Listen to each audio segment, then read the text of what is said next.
Sir ने बताया कि उसको हम एक लक्ष्य से जैसे सुनाया था सर ने, तो मुझे लगा कि ये एक बुक एक ऐसी है जो बाकी चीज़ों से अलग है।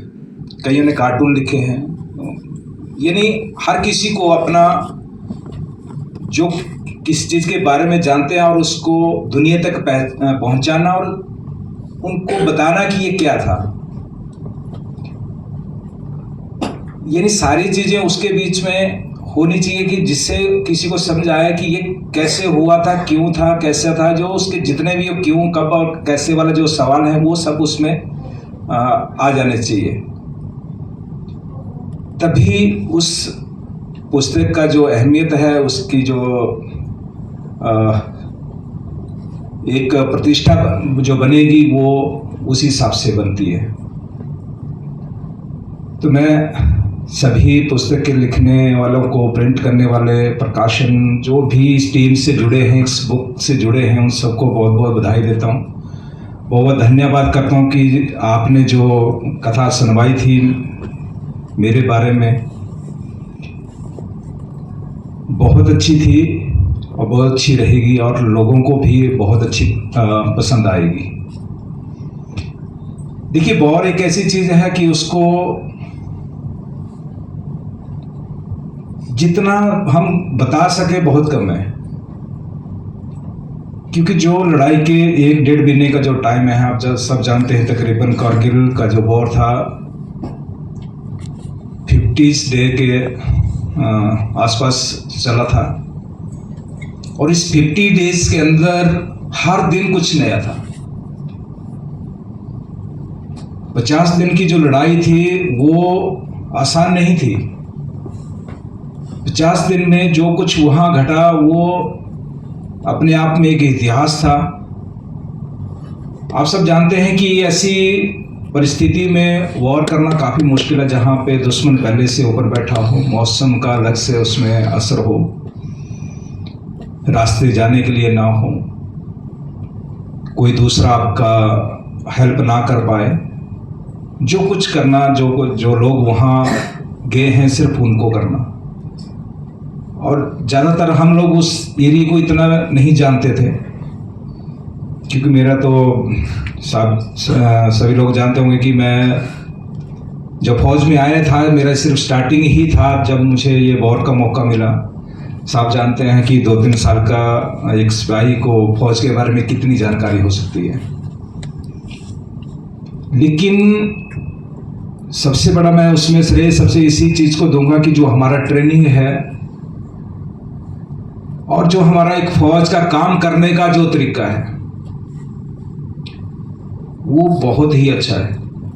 इसके बलबूते पे हमारी सेना आज तक जितनी भी लड़ाइयाँ आज तक लड़ी हैं, आप लोग सब जानते हैं कि हम लोगों कोई भी वॉर हम ऐसा नहीं कि हार के आए हैं। पाकिस्तान इसलिए हार जाता है क्योंकि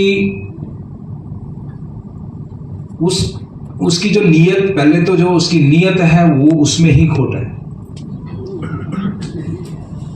हमेशा ऊपर वाला भी उसका साथ देता है जो सच्चाई के साथ चलता है।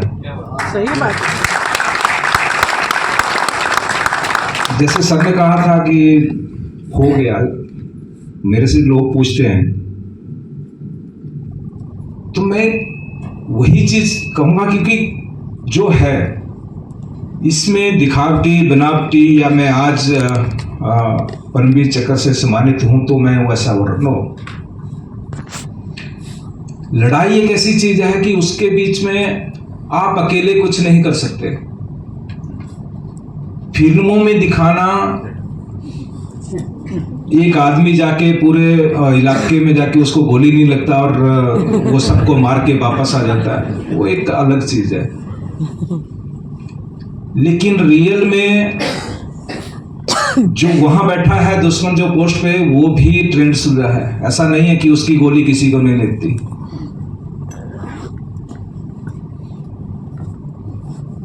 और उस वॉर के बीच में उस टाइम पे क्या माहौल रहता है वो देख के ही आप आइडिया लगा सकते हैं कि जो माइंड है बिल्कुल वाश रहता है। जो उसका साउंड सिस्टम रहता है, जो फायर जब चलता है और जब दोनों साइड से लड़ाई शुरू होती है तो उस टाइम पे जो हमारा दिमाग का काम करना बंद कर देता है, क्योंकि सबको पता है कि जो आगे चला गया उसमें से कौन आएगा कौन वापस नहीं आएगा किसी को पता नहीं है। ऊपर वाले ने किसकी नसीब में क्या लिखा किसी को पता नहीं है।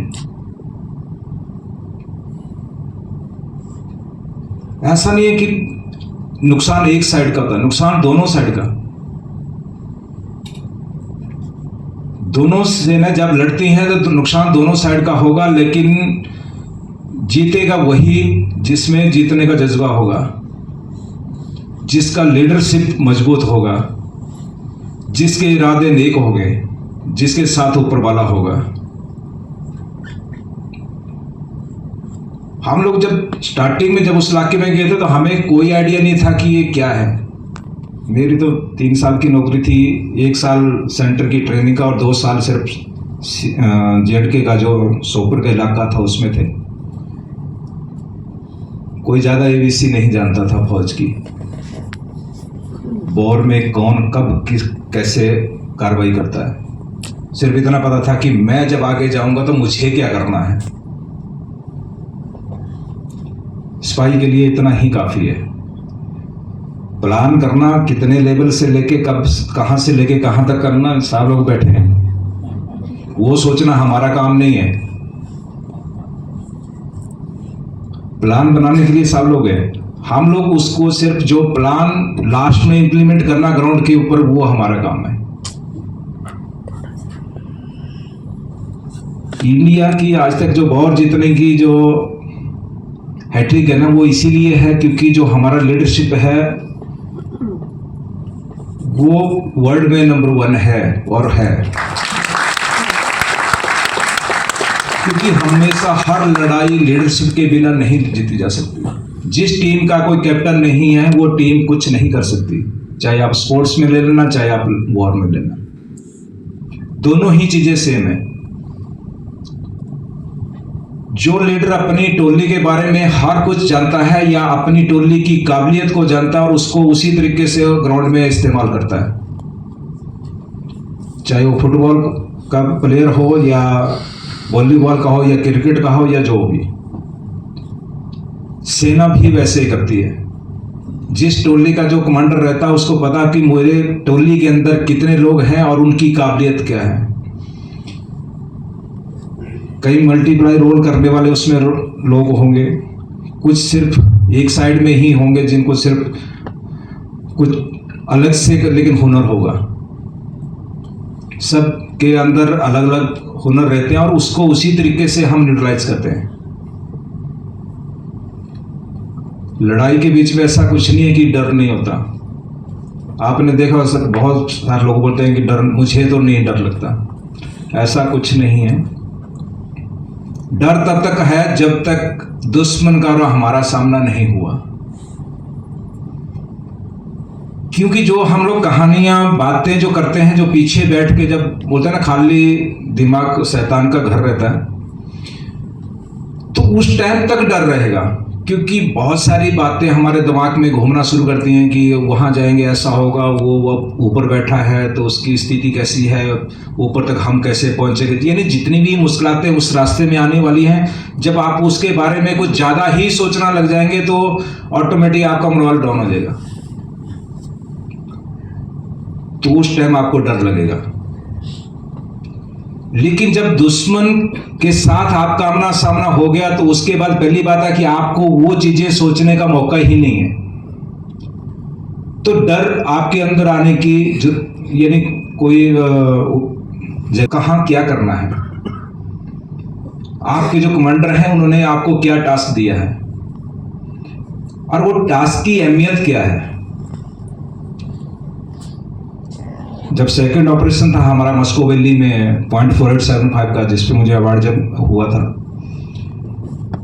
तो उसकी जब ब्रीफिंग हमें सुनाई गई थी मेरी कंपनी कमांडर गोपी साहब के द्वारा, तो उन्होंने यही कहा था कि जाने का रास्ता नहीं है, लेकिन खड़ी चढ़ाइयां हैं, आपको रास्ते बनाने होंगे और रास्ते बनाकर आपको अपने बाकी ट्रुप्स को टाइम से ऊपर तक लेके जाना है। तो उसके लिए उन्होंने वॉलंटियर की जवानों से मांग की थी कि कौन कौन उसमें वॉलंटियर होना चाहते हैं। तो हम लोग तकरीबन 16 से 17 लोग वॉलंटियर हुए थे उसमें, लेकिन 16-17 लोगों की रिक्वायरमेंट नहीं थी, तो 10 लोगों की रिक्वायरमेंट थी उसमें। तो उन्होंने, क्योंकि जो जो लोग उनके साथ रहे थे सोपुर के इलाके में जब CIOPS में, तो जिसके बारे में वो जानते थे कि इसके अंदर क्या काबिलियत है, कैसे है, तो उसने साहब ने ऐसे हाथ करके कि आप खड़े हो जाओ, आप खड़े हो जाओ। तो हम लोग 10 जो जवान थे उसका सिलेक्शन किया था साहब ने। तो हमें जो फर्स्ट में ऊपर जाने के बाद जब वहाँ 17 जाट थी जो हमारे से पहले उस पोस्ट पे अटैक कर रही थी, उनसे भी ब्रीफिंग मिला।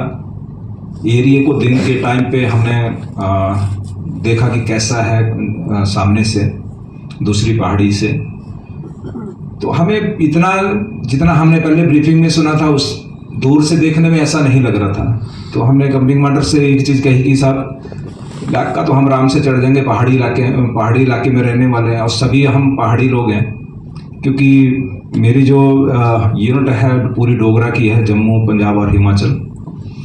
तो हमने कहा सर पहाड़ियों पे तो हमारा दिल्ली का चढ़ना उतरना है, तो हम यहाँ उस चीज़ से मार नहीं खाएंगे, आप टेंशन लीजिए, हम लोग दिए उस मैप से पहुँच जाएंगे।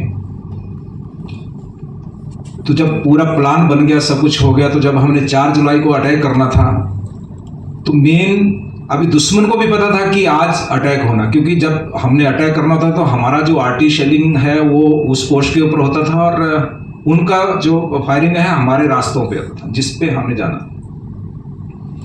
अब मुश्किलात तो सारी थी, एक तो दुश्मन के फायर से बचना था, दूसरा चढ़ाई जो 60 से 70 डिग्री थी तो उसको भी पार करना था, उसके बाद ठंड इतनी ज़्यादा थी, खाने के लिए कुछ नहीं था, पीने के लिए कुछ नहीं था। जैसे जैसे आप चढ़ाई पे चढ़ते जाएंगे ऑक्सीजन उतनी कम होती जाएगी।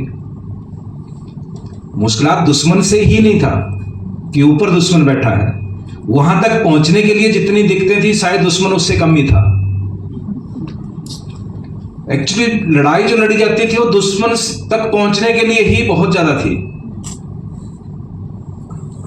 दुश्मन के पहुंचने के बाद तो सिर्फ आधा घंटा या 1 घंटा, बड़ी मुश्किल से कहीं 2 घंटे, लेकिन मौसम से और जो वहां का इलाका है उससे लड़ते लड़ते तो तकरीबन 1 दिन 2 दिन लग जाते थे। वो सबसे ज्यादा मुश्किल था। दुश्मन से लड़ना मुश्किल नहीं था वहां, क्योंकि हमने जो दिया गया समय था, जब हमने वहां पहुंचना था तो नहीं पहुंच पाए, क्योंकि दुश्मन ने इतना फायर खोल दिया कि जो रास्ते थे सब बंद हो गए। तो जो कंपनी कमांडर ने कहा था हमें चढ़ने से पहले कि खड़ी चढ़ाइयाँ हैं, वहाँ पे चढ़ाई है, उस पर चढ़ना पड़ेगा, रास्ता बनाना पड़ेगा। तो फिर लास्ट में सब ने वही ऑप्शन चूज किया कि अभी हमें यहाँ से तो रास्ते से हम जा नहीं सकते, तो जो खड़ी वाली चढ़ाई है उसी से चलते हैं। CEO साहब ने 2-3 बार बीच में सेट पे पास भी किया कि अगर आप लोग टाइम से नहीं पहुँच सकते वापस आ जाओ, नेक्स्ट डे फिर देखेंगे। लेकिन वापस वाला जो आने का जो सिस्टम है, आपको पता फौज में एक बार जब चले गए तो चले गए। कंपनी कमांडर ने कई बार ट्रूप्स को ब्रीफ किया कि भाई पीछे से मैसेज मिल रहा है वापस आने के लिए, तो आप लोगों की राय। तो किसी ने कभी ये नहीं बोला कि नहीं ठीक है सर हम कल आ जाएंगे, आज नहीं हो पाएगा, क्योंकि सबको पता था कि अगर आज मौका मिला, अगर ये मौका आज हमने अपने हाथों से खो दिया तो दोबारा शायद ना मिले। यानी सबका ये मानना था कि अगर हम आज वापस चले गए, हो सकता कल CEO साहब हमें वो टास्क ना दें कि भाई दूसरी कंपनी है वो अच्छी जगह पे है, वो वहां से अटैक कर देगी, आप लोग उसके बाद जाना। तो सभी ने कहा सर वापस तो नहीं जाएंगे, बढ़ते रहेंगे, जहां तक पहुंचेंगे वहां तक देखा जाएगा। तो CEO साहब के 2 बार कहने पे भी वापस नहीं आई टोली और चलते गए। अभी आप सबको पता कि लड़ाई तो हमने रात को लड़नी थी, लेकिन रात की लड़ाई जो लड़नी थी वो टाइम निकल चुका था। अभी सुबह का टाइम था, तो सुबह दिन निकलने के बाद आपको पता है कि ना तो वॉर होती थी, ना ही हम उस इलाके में कर सकते थे उस टाइम। तो अपने लिए एक सेफ जगह देख रहे थे कि जहां से दुश्मन हमें डायरेक्ट ना देख सके। तो एक टेकरी थी जो उस पोस्ट के तकरीबन 150 से 200 मीटर के पीछे साउथ स्पर करके। तो कंपनी कमांडर साहब ने सबको ब्रीफ किया कि अपन अपनी टोली लेके जहाँ जहाँ सेफ जगह है दुश्मन से बचने की उस इलाके में डिप्लॉय हो जाओ। तो जहाँ जहाँ जिसको लगा कि यहाँ सेफ जगह है वहाँ पे सब डिप्लॉय हो गए। हम लोग जो लीडिंग सेक्शन वाले थे JCO 10 और हमारा जो स्पोर्ट वेपन थे जो और कंपनी कमांडर, हम एक उस टेकरी के बिल्कुल ऊपर वाले किनारे पे लगा के अपने हथियार लगा के बैठ गए। जैसे ही दिन निकलना शुरू हुआ, लाइट निकलना शुरू हुआ, हमारे साथ दूसरी पार्टी पे सेम टाइम सेम अटैक होना था 17 जाट के द्वारा, वो भी नहीं कर पाए। दोनों यूनिटों की सिचुएशन सेम थी। अभी जैसे जैसे दिन निकलता गया दुश्मन को हमारी जो मौजूदगी थी वहां पत्थरों में दिखाई देना शुरू कर गई, क्योंकि 150 से 200 मीटर कोई ज़्यादा दूरी नहीं देखनी। और ऐसे मौसम खराब भी रहता था, धुंध रहती थी या मौसम खराब रहेगा। उस दिन बिल्कुल धूप थी। देखो ऊपर वाला जो करता है वो अच्छा करता है या अपने उस हिसाब से करता है। हमने सोचा जो उसने किया है अच्छा कर रखा, चाहे मौसम अच्छा है उसका बेनिफिट दुश्मन को ही नहीं हमें भी होगा, दोनों को रहेगा। कुछ नुकसान रहेंगे, कुछ बेनिफिट रहेंगे।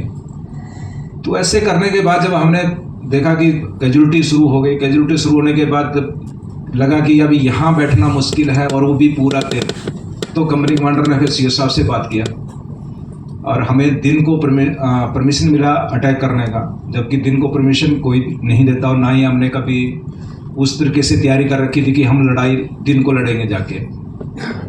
लेकिन हालात ऐसे थे कि लड़ाई ना लड़ते तो बिना कुछ किए हमारे जो जवान थे ऐसे इंजर्ड होते जा रहे थे। तो शाम तक 12 घंटे, यानी कंपनी कमांडर को लग रहा था कि अगर मैं शाम को लास्ट लाइट के बाद अटैक करना है तो मेरे पास वो नफरी नहीं बचेगी जो मैं अटैक में लेके जाऊंगा, तो क्यों ना दिन को अटैक करें। तो हमने फिर दिन को प्लान किया, कंपनी कमांडर और हमारे प्लाटून कमांडर जो थे। तो उसमें सिर्फ हमने अंदर जाने का, आगे फायर स्पॉट जब मिलेगा तो सिर्फ आगे बढ़ने का हमें आदेश मिला था कि वहां तक का इलाका आपको ये क्रॉस करके दुश्मन तक पहुंचना है। उसके बाद कैसे करना है, क्या करना है, वो आपके ऊपर। तो जैसे फायर स्पॉट मिला, जिस एरिया में फायर स्पॉट होता था वहां तक हमें पहुंचना था। बीच में सिर्फ 40 से 50 मीटर का था जो प्लेन था इलाका, बाकी जगह बहुत अच्छे पत्थर थे, आड़ थी बढ़िया से। तो हमें वो 40-50 मीटर का इलाका दौड़ के निकलना था। और जैसे मैंने कहा कि ऑक्सीजन की कमी वहाँ रहती है, तो उस ऑक्सीजन की कमी में आपका जो चलने की रफ्तार है वो भी बहुत कम हो जाती है। भागना तो बहुत दूर की बात है, लेकिन अगर आपको पता है कि अगर मैं वहाँ तक नहीं पहुँचूंगा तो ऊपर से गोली आ जाएगी, तो वो भी ऑटोमेटिक हो जाता है। यानी जो हम 4 कदम नहीं दौड़ सकते थे, हम वहाँ 50 मीटर तक टोटल 20 से 25 सेकंड में भाग के पहुँच गए। तो पता है, लेकिन हमें पता टारगेट क्या है हमारा। उस टारगेट की वजह से अगर वो टारगेट 40 सेकंड का हमारे पे या 25 सेकंड का नहीं होता कि वो फायर कितनी देर बंद होता है दुश्मन का, तो शायद हम वो टाइम ज़्यादा लेते उसको क्रॉस करने के लिए। लेकिन वो लिमिटेड समय था, तो सबको पता था कि अगर मैं वहां तक नहीं पहुंचूंगा तो दुश्मन की गोली आ जाएगी तब तक। तो सभी का यानी भाग के जाना, और आराम से हम लोग पहुंच गए अपने दिए उस समय पे, टाइम का और जगह पे। तो उसके बाद ना तो हम फायर स्पॉट ले सकते थे ना कुछ और कर सकते थे। तो जो कुछ करना था हमने मिल के करना था। तो वही हम आराम से, दिन था तो धीरे धीरे क्रॉल करके ऊपर पहुंचे। अब सर तो हम उठा के देख नहीं रहे थे कि कौन कहाँ है। जिसको लग रहा था कि मेरे इलाके में दुश्मन का फायर नहीं है, वही क्रॉल कर लेता था थोड़ा सा, क्योंकि टाइम बहुत था हमारे पास, पूरा दिन था, उसके बाद रात थी। तो हम 10:30 बजे चलना शुरू किया था। 200 मीटर के लिए मैं 1 बजे जाके बंकर के पास पहुंचा था। तो आप आइडिया लगा सकते हैं कि 1 कदम चलने के लिए हमने कितना समय लिया होगा, क्योंकि दिन का समय था। अगर आप थोड़ी सी भी जमीन छोड़ते हैं, थोड़ा सा उठते हैं तो गोली आ जाती है। दोनों साइड से गोली, 2 साइड से फायर था। तो हम लोग बिल्कुल जमीन का इस्तेमाल करके ऊपर तक पहुंचे, ताकि दुश्मन को ये ना लगे कि हम उसके बंकर के बाहर हैं। क्योंकि जितनी कार्रवाई हमने करनी थी साइलेंट था। हमारा जो प्लान था, वो कंपनी कमांडर ने जो बता रखा था, वो बिल्कुल साइलेंट था। यानी दुश्मन को ये पता नहीं चलना चाहिए कि हम इस इलाके में। अगर उसको पता चल जाता तो वो तो गोली मारना तो बहुत दूर की बात है, पत्थर उठा के मार देता तब भी हमें खत्म कर सकता था वो।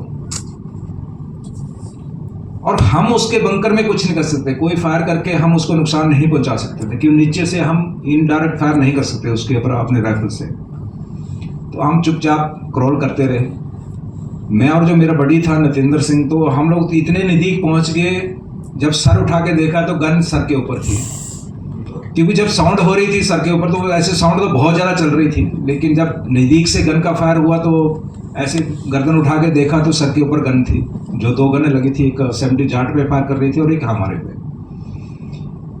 तो हमारे दोनों को यही लगा कि इसको हटाएंगे तो हटाएंगे कैसे, ये उस दिमाग में हमें कुछ आ नहीं रहा, क्योंकि इतनी ज़्यादा, जैसे सारे लोग जानते हैं कि इतना ज़्यादा ट्रेनिंग या इतना एक्सपीरियंस नहीं था कि उसको कैसे न्यूट्रलाइज करें वहाँ से। लेकिन इतना जरूर पता था कि जब तक ये गन है तब तक हम सेफ नहीं हैं, और जितने जल्दी हो सकता है इस गन को हटाना पड़ेगा, नहीं तो अगर इसको अंदर इनको हमारा थोड़ी सी मौजूदगी पता चल गई तो वो आराम से मार देगा। हमारे पास टाइम नहीं था। तो बड़ी ने और मैंने जब दोनों ने आपस में पूछा कि क्या करना चाहिए इसके बीच में, तो कुछ खास आइडिया इतना नहीं आ रहा था। लेकिन जब नीचे की तरफ देखा तो जो मेरे प्लाटून कमांडर थे नायब सुधार रमेश साहब, एक जेसीओ थे हमारी टीम में, तो उनके साथ नजरी मिलाप हो गया हमारा। तो उन्होंने बस एक ही इशारा किया, बोला गन को खींचो, गन को खींचो, क्योंकि आवाज़ तो करनी नहीं थी, किसी को आवाज़ लगा के तो पूछना नहीं था, क्योंकि अगर वो आवाज़ लगाते तो अंदर वालों को पता चल जाता कि बाहर हम बैठे हैं। तो उन्होंने इशारा दिया, तो हमने दोनों ने आपस में प्लान किया था। पहले तो हम सोच रहे यार क्या ऐसे बोल रहे कि गन को उठा लो, कंटिन्यू फायर कर, कैसे इसको हाथ लगाएंगे, क्योंकि जब वो कंटिन्यू फायर करेगा तो उसकी बैरल जो थी गर्म थी, तो उसको हाथ लगाना काफ़ी मुश्किल था। तो हमारे पास जो फील्ड पट्टी रहती है अपने आप को ड्रेसिंग करने के लिए इंजर्ड होने पर, तो उसने, मेरे बड्डी ने भी अपना फील्ड पट्टी मुझे दिया और मेरे पास था, तो मैंने दोनों हाथों में फील्ड पट्टियाँ बांध के वहाँ बैठ के मैं वही, अभी आप अपना दूसरा कार्रवाई शुरू कर दो, मैं रेडी बैठा हूँ। तो बड़ी का काम था लेफ्ट साइड में थोड़े आगे जाके बंकर में ग्रेनेड फेंकने का, क्योंकि जब तक वो अंदर वाले एंगेज नहीं होंगे या उनकी कैजुअलिटी नहीं होगी तब तक ये गन फायर करना बंद नहीं होगी। अभी सबसे बड़ी बात थी कि हाइट में ग्रेनेड फेंकना था ऊपर की तरफ को, और वो भी लेट के फेंकना था। अभी लेट के फेंकना, अगर वो टकरा के, जैसे ये दीवार है, अगर इस दीवार से टकरा के आप वापस अपने ऊपर आ जाएगा, 4 सेकंड का टाइम था उसका, दोबारा फेंकने का भी मौका नहीं था। तो उसने जो पहला ग्रेनेड फेंका तो वो बंकर के पीछे की साइड चला गया, बंकर से पीछे बैक, थोड़ा ताकत तो लगा दी। तो बंकर के पीछे की साइड में जब ग्रेनेड फटा तो सबको पता चल गया कि हम लोग इंडियन आर्मी ऊपर पहुंच गए। बस वो गालियां देना शुरू कर गए, यहाँ काफर आ गए। अभी हमें सबसे बड़ी एक ही चीज लगी कि अभी हम नहीं बचने वाले, क्योंकि जो कुछ करना था वो तो ग्रेनेड तो फटा नहीं अंदर। अभी 2 ग्रेनेड थे उसके पास, बड़ी के पास, तो उसने जब दूसरा ग्रेनेड फेंका तो वो संकट के अंदर गिर गया। बस वो एक चेंजिंग था उस हमारे लड़ाई का। बस वो ग्रेनेड अंदर गिरने की, बस ये दोनों गने फायर करना बंद हो गई, और जो मेरा टास्क था हमने वो दोनों गने बाहर खींच ली। तो पट्टियां और हाथ तो जल गया था उसके साथ में, क्योंकि गर्म बैरल को पकड़ना आसान नहीं था उस टाइम पे, लेकिन मजबूरी थी कि वो हटाना बहुत ज़रूरी था। तो जैसे हमने गन को नीचे फेंका, जो होल था उस संगड़ का, उस होल में जो मेरे पास AK-47 थी, मैंने सिर्फ एक बार अंदर जाके सिर्फ बाहर से अंदर की तरफ देखा था 2 से 3 सेकंड के लिए कि कौन कहाँ पे और कितने जीवित हैं। तो मुझे सिर्फ 3 लोग दिखाई दिए थे जो जीवित थे। तो मैंने जो ब्रश फायर थी AK-47 का एक मैगजीन का ब्रश फायर निकाल दिया, तो वो तीनों मारे गए। लेकिन उसमें जो पहले जो ग्रेनेड से जो इंजर्ड हुए थे वो भी अंदर पड़े थे, जो आर्टिलरी फायर था उससे कुछ इंजर्ड पड़े थे। तो अभी हम लोग पीछे के साइड में रास्ता था संगड़ के, तो हम वहाँ जा नहीं सकते, तो हमने आगे से संगड़ को तोड़ के अंदर जाने लगे। तो उसमें जो इंजर्ड लोग जो पहले के थे, अभी वो कुछ कर नहीं सकते, इतना ज़्यादा इंजर्ड थे कि वो कुछ कर नहीं सकते थे। तो उन्होंने अपने हाथ में ग्रेनेड पकड़ के रखा था कि जब कोई अंदर आएगा तो मैं ग्रेनेड फेंकूंगा, क्योंकि बाकी तो वो कुछ कर नहीं सकता था। तो जैसे मैं अंदर जाने की कोशिश करने लगा तो मेरा ध्यान ऐसे जैसे नीचे ऊपर से नीचे को गिरना था अभी संगड़ से मैंने, तो उसने सामने वाले ने ग्रेनेड फेंक दिया, लेकिन मेरा बड़ी मेरे पीछे था, तो उसको वो ग्रेनेड फेंकता हुआ दिखाई दिया, तो उसने मुझे टांग से खींच के बाहर निकाल दिया। तो जब तक मैं कुछ सोच पाता था कि क्यों मुझे टांग से खींच रहा है, तब तक वो ग्रेनेड फट गया। तो वो खुद ही मारा गया बेचारा। लेकिन फिर हमें इतना तो समझ आ गई कि जो भी कैजुअलिटी यहाँ किसी की है उसको एक बार रीचेक फायर पक्का करो कि ये एक्चुअल में डेथ है कि नहीं है। तो हमने जो भी डेड बॉडीज थे उनको एक बार रीचेक फायर किया, संगड़ पे कब्जा किया, जो हथियार हमने छीने थे वही हथियार हमने दोबारा लगा दिए, क्योंकि हमारे पास तो AK-47 था। अब यहाँ में फायर स्पोर्ट देना है 400-500 मीटर दूर तक, तो AK-47 से उतना हम दे नहीं सकते। और 3 मैगजीन टोटल हमारे पास है, एक हमने फर्स्ट बंकर पे लगा दी, 2 बैलेंस थी, तो कितनी देर फायर स्पोर्ट देते। तो उनके जितने वेपन पड़े थे जो हमने छीने थे ऑलरेडी उस पर अम्यूनिशन लगा था, तो सीखने की जरूरत थी नहीं, लिंक जोड़ना था उसका और आगे फायर करना था। तो हमने उन्हीं के हथियार उन्हीं पे यूज किए, अम्यूनिशन उन्हीं का यूज किया।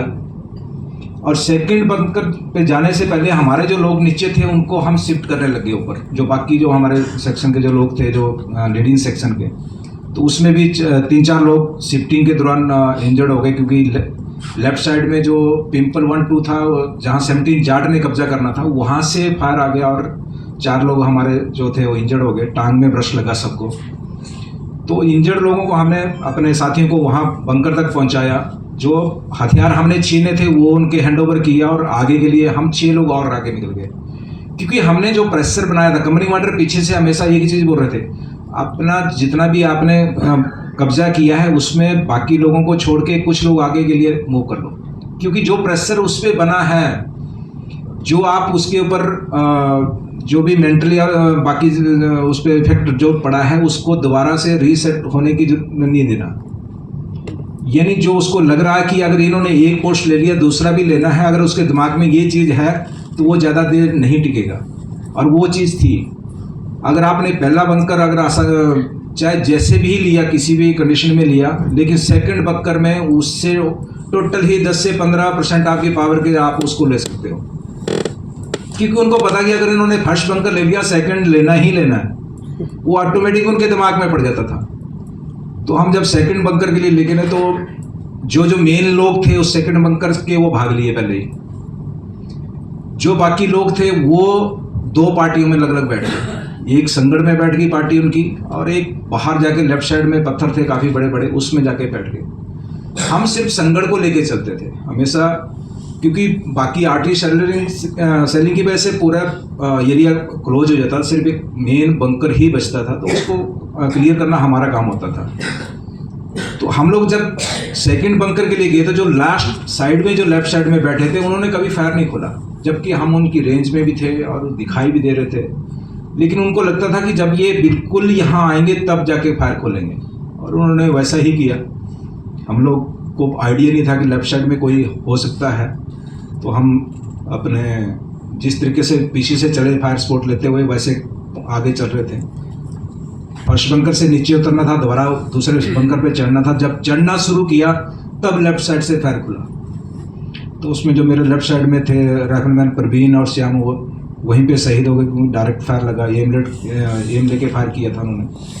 तो हमें फायर की साउंड सुनाई देते ही हम लोग भी, क्योंकि अभी एक पोस्ट हमने ले चुके थे, तो हम लोग हाफली उसमें चल रहे थे, पत्थर काफ़ी बड़ा था तो उसमें इतनी लेटने की ज़रूरत नहीं थी, तो हम लोग हाफ लेट के कभी उसमें आड़ लेके आगे बढ़ रहे थे।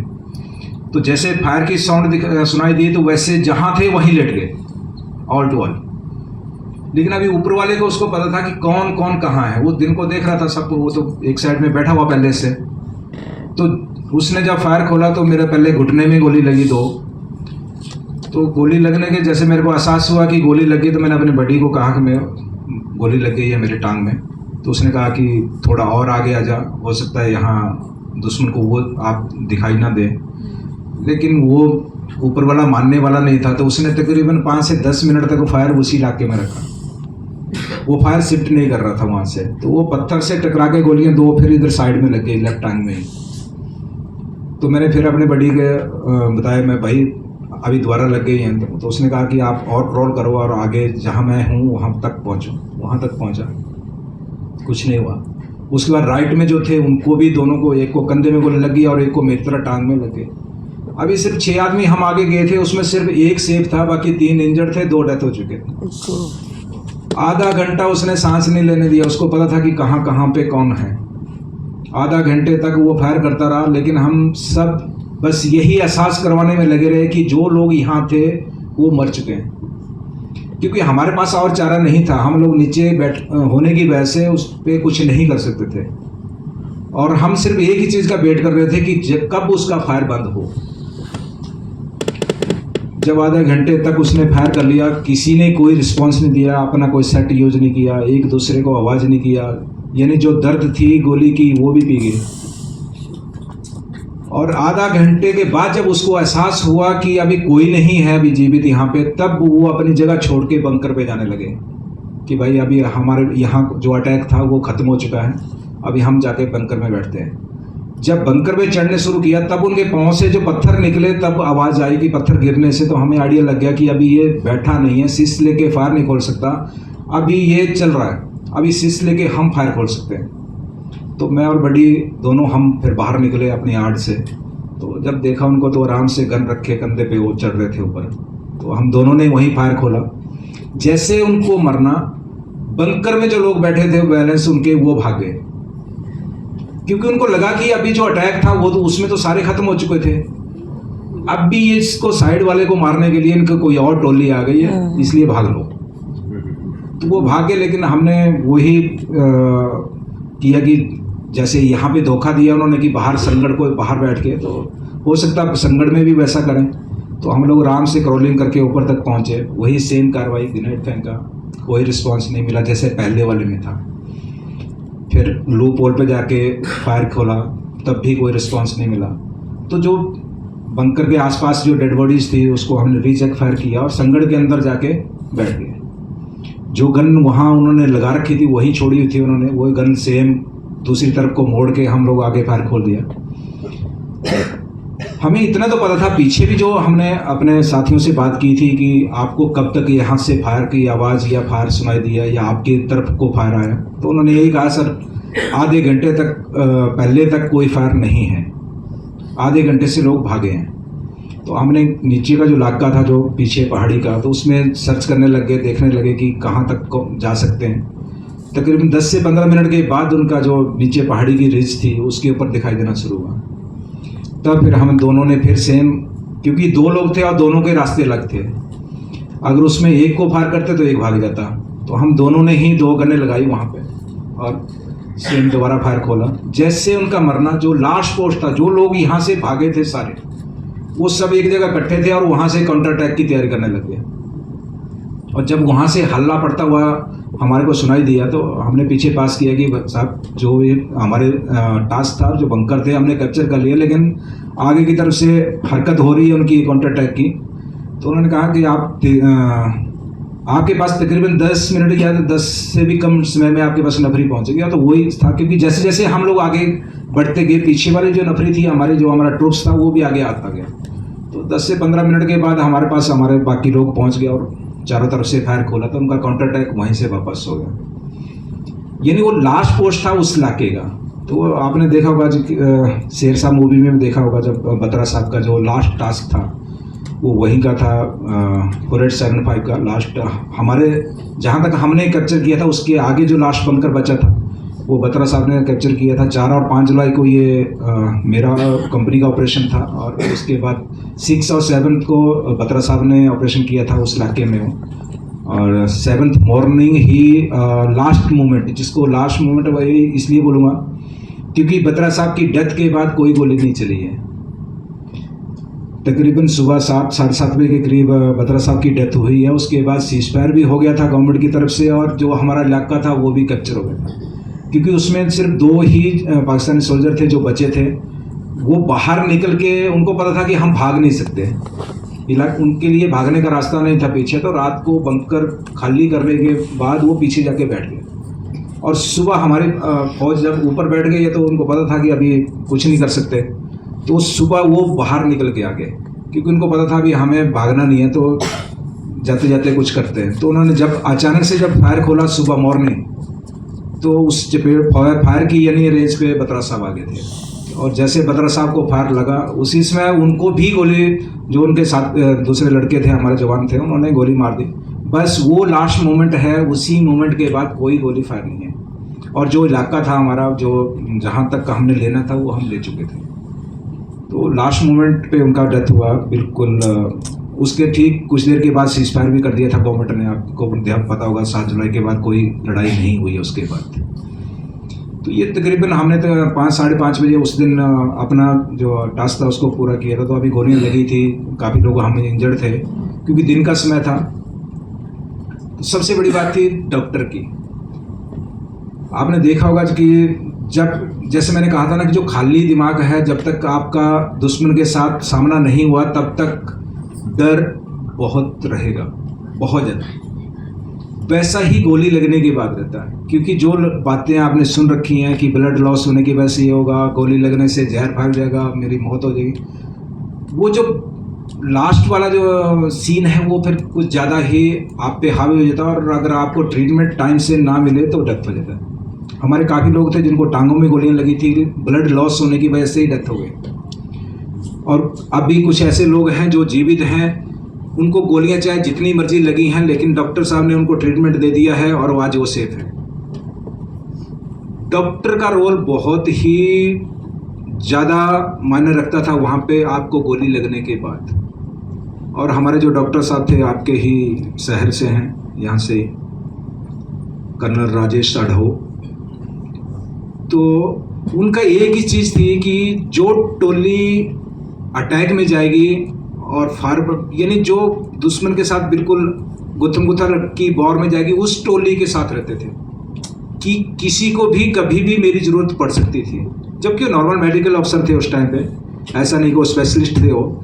लेकिन सबसे बड़ी बात यह है कि जिन लोगों को उन्होंने ट्रीटमेंट दे दिया, चाहे कुछ भी नहीं किया, एक इंजेक्शन दे दिया, एक टैबलेट दे दिया, वो आज जीवित है, चाहे कंडीशन कोई भी है। सबसे बड़ी जो जिसको डॉक्टर ने हाथ लगाया है वो कोई भी जवाना हमारा डेथ नहीं है। सबसे बड़ी बात बोल रहा हूँ, हम अपने ऊपर लगाते हैं कि जब हमें गोलियां लगी थी तो हमें भी दिमाग में वही चीज़ें, लेकिन जब 15 से 20 मिनट के बाद डॉक्टर साहब पहुंच गए, उसके बाद हमें पता। मैं आज भी बोलता हूं उनको कि साहब हमें नहीं पता वो कौन से इंजेक्शन दिए थे आपने, पेन किलर था या फीवर का था या किसी और चीज़ का था या टैबलेट कौन सी थी, हमें नहीं मालूम। हमें सिर्फ मेंटली इतना पता चल गया कि डॉक्टर साहब ने ट्रीटमेंट कर लिया। आप वॉर को छोड़ दो, आप एक नॉर्मल यहाँ अपने पीस स्टेशन पे आप लगा लो, अगर आपको कहीं ऐसी जगह दर्द हो जाए, कहीं सर में या हार्ट में या कहीं चेस्ट में, तो जब तक आप हॉस्पिटल नहीं पहुंचे तब तक आपकी धड़कन ज़्यादा बढ़ जाएगी कि भाई हार्ट अटैक ना हो जाए या हार्ट अटैक हो गया या कुछ भी हो गया, तब तक आपका ज़्यादा। लेकिन जब आप एक बार हॉस्पिटल पहुंच गए, डॉक्टर फिर वो चाहे कोई भी होगा, उससे फर्क नहीं पड़ता। लेकिन आपको पता कि मैं उस जगह पहुंच गया हूं जहां मेरा इलाज है, आधा तो मेंटली आप ठीक हो जाएंगे। तो वही चीज हमारे साथ थी। तो डॉक्टर साहब आज भी बोलते, बोला यार मैं कोई स्पेशलिस्ट थोड़ी था, मैं वैसा स्पेशलिस्ट की बात नहीं है, बात है दिमाग में जो बातें घर कर जाती हैं उसको बाहर निकालना, वो सबसे बड़ी बात थी। और उसकी बदौलत आज हम हैं यहाँ पे। तो इस वॉर के बीच में आपने एक और चीज़ देखी होगी कि सबसे बड़ी बात, ये पाकिस्तान ने जब फर्स्ट में हमारे जो जवानों को कैप्चर किया था, जो जाट के कालिया जी के साथ वाली टीम जो थी, तो उनको उन्होंने हमारे जैसे जवानों को डेथ के बाद उनके अंग काट के वापस दिया था। तो जो 4875 और मस्को वैली में जो भी लड़ाई लड़ी गई, जिसमें 17 जाट थी, नागा थी, हमारी यूनिट थी, तो जितनी भी डेड बॉडीज वहाँ दुश्मन की पड़ी थी, पाकिस्तान की। अभी वॉर तो ख़त्म हो गई, पोस्ट तो और आगे हैं, अभी उनकी जो डेड बॉडीज हैं वो उस इलाके में ही ऐसे पड़ी रहेंगी या सड़ जाएंगी।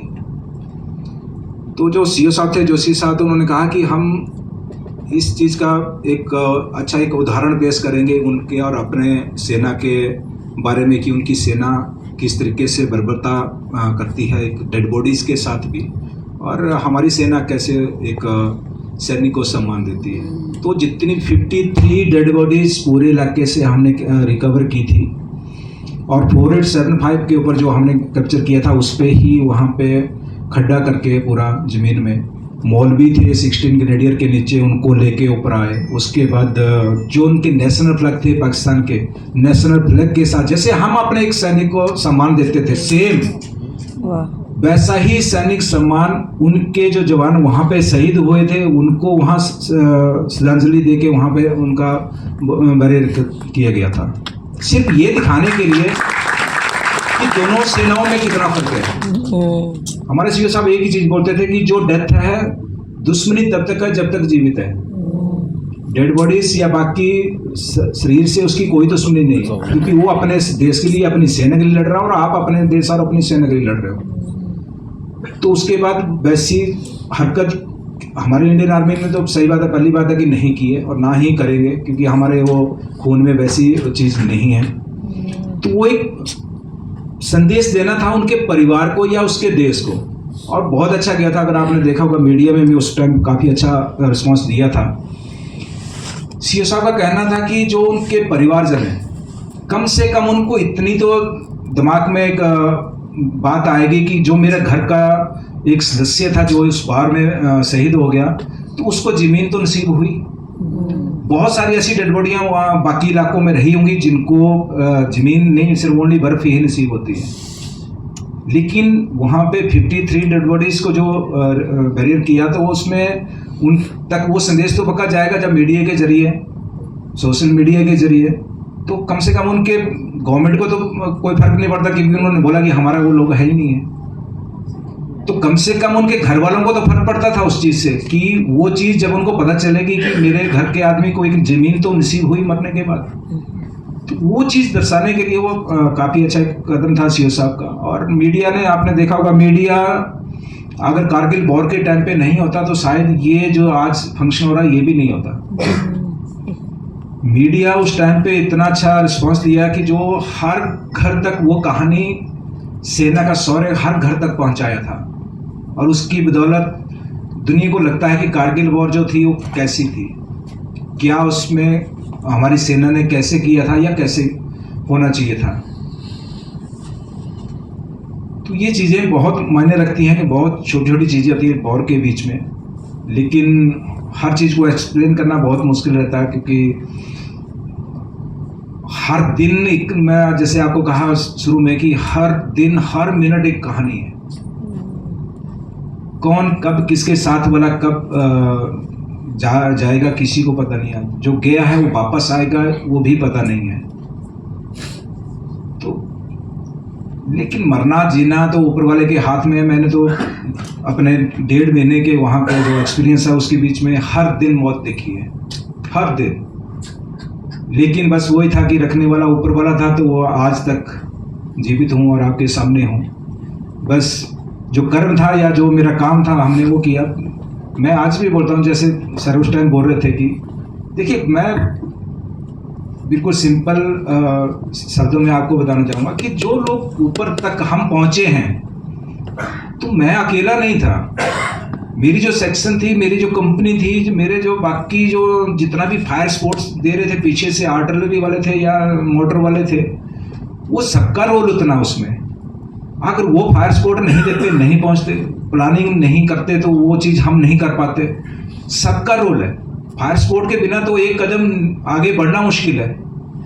तो मैं आज ये बोलूं कि मुझे परमवीर चक्र मिल गया है तो मैंने ही सब कुछ किया, तो नो, हो ही नहीं सकता किसी भी टाइम में। मैं हमेशा देखा होगा आपने, मैं मीडिया को तो मैं यही बोलता हूँ कि साहब आपके पास रीटेक का ऑप्शन है, मेरे पास रीटेक का ऑप्शन नहीं था कि मैं दोबारा से उस चीज़ को दोबारा कर लूँ। फिल्म वाले के लिए बहुत, एक बार नहीं, दो बार नहीं, 10 बार डायरेक्टर प्रोड्यूसर जो होंगे वो बोल देंगे भाई ठीक नहीं आया सो लैपटॉप पे देखने के बाद। लेकिन मेरे लिए वो चीज़ नहीं थी। जो कुछ करना था वो वन टाइम ही करना था और वन टाइम ही होना था। वो उसको हम कुछ नहीं कर सकते थे। वो चीज़ें हैं। बाकी बहुत अच्छा आज यहाँ आप लोगों के साथ टाइम शेयर किया, और जो एक अपने वो बोलते हैं ना कि दिल में जो हैं बातें उनको बताने का मौका लगा। ये बहुत बहुत धन्यवाद जनरल साहब का और बाकी टीम का। आप लोग यहाँ पे बैठे मैं 2.5 साल से पूना में हूँ और 1.5 साल और हूँ। तो लेकिन मैम जानते हैं या बाकी लोग जानते हैं, जब से मैं पूना में आया हूँ इन लोगों से नहीं मिल पाता हूँ। लेकिन मैं जब बाहर कहीं और पोस्टेड था, यहाँ आता था पक्का मैम के या बाकी लोगों के साथ मिलने के लिए पक्का आता था। यहाँ और भी मेरे लोग हैं उस टाइम के, उन सब से आज यही शिकायत रहती है कि आप पूना गलत आ गए, आप वहीं रहते तो अच्छा था, हम कम से कम बुला तो लेते। तो बहुत बहुत धन्यवाद आप सबका एक बार फिर इस प्रोग्राम में यहाँ पे सम्मानित करने के लिए और आप लोगों से बातचीत करने के लिए। जैसे मैं कहा 1.5 साल और हूँ, तो कभी भी एनडीए के साइड में आप आते हैं तो पक्का मिलिएगा और ऐसे कभी कभी मिलते रहेंगे। मेरा पूना का बहुत लंबा 24 साल से तकरीबन आ रहा हूँ पूना में और आता रहूँगा, ऐसा नहीं है। तो बहुत बहुत धन्यवाद, थैंक यू, जय हिंद, जय भारत।